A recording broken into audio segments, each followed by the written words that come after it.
જય સંવિધાન, હું છું પંકજ સોલંકી અને તમે જોઈ રહ્યા છો SP24 ન્યૂઝ ઇન્ડિયા।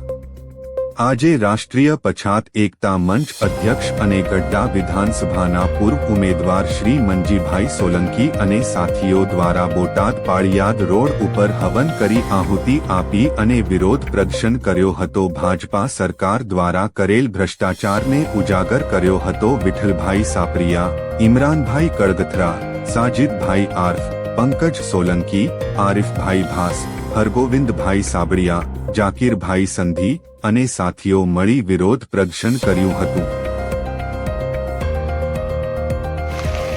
ભાજપાએ ભ્રષ્ટાચારે ભ્રષ્ટ નેતાઓએ ભ્રષ્ટ અધિકારીઓએ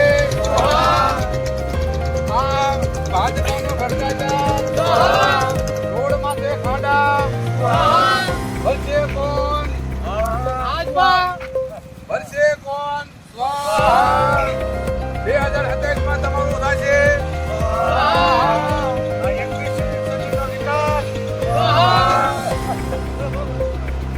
ભાજપાનો વિકાસ આજો નાખો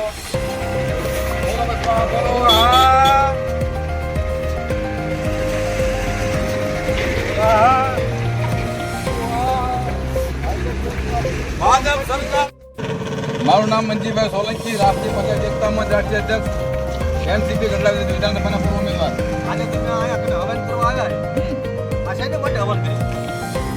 હવન અમે એ માટે કર્યો છે કે આ ભાજપા સરકારનો ભય, ભૂખ, ભ્રષ્ટાચાર, તાનાશાહી અને રોજે રોજ મોટી મોટી જે વાતો કરતા કદાચ એના જો મગજમાં ઉતરે, નજરે ચડે કે ભાઈ તમારા જે ભ્રષ્ટાચારના ખાડાઓ જે રહ્યા ને એના કારણે કેટલા લોકોના જીવ ગયા છે, કેટલા લોકોના હાથ પગ તૂટ્યા છે, મજબૂરીને અમારા રોડ માથે ઉતરી અને હવન કરવો પડ્યો છે કે ભાઈ હિન્દુઓની સરકાર બનેલી હોય તો હોમ હવનથી માંગતી હોય અને તો અમે આ હવન કર્યો છે કે જેના કારણે તમારી દિમાગ સુધી અમારી વાત પહોંચે અને આ ખાડા પૂરાય અને જે લોકો રાતના દિવસે નીકળતા તમે જો મોટા મોટા ખાડા પડ્યા રોડ માથે, બોટાદ પાળિયાદ રોડ છે અને આ રોડ માથે કેટલા લોકોના જીવ ગયા છે, કેટલા લોકોના હાથ પગ ભાંગ્યા છે અને આખા ભારતની માર્ગમાં આવો રોજ બનાવ બને છે અને એક બકવાસ કરતા પ્રધાનમંત્રી વિકાસની વાતો જે કરતા હોય, રોજ મોટી મોટી વાતો કરતા અમને એમાં જો કાંઈ દેખાતું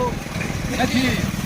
જો આવો તમારો વિકાસ હોય તો 2027માં ભારતીય જનતા તમને જડમૂળથી ઉખાડી નાખશે। એના માટે બોટાદના તમામ સંગઠનના લોકો, વિવિધ કાર્યકર્તાઓ બધા અહીં આવ્યા અને આજે આ હવન કરી હવન કુંડીમાં અમે આહુતિ આપી છે।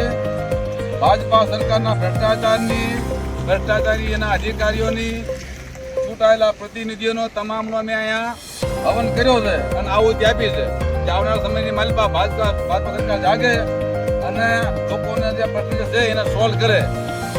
જય ભીમ, જય ભારત, જય સંવિધાન।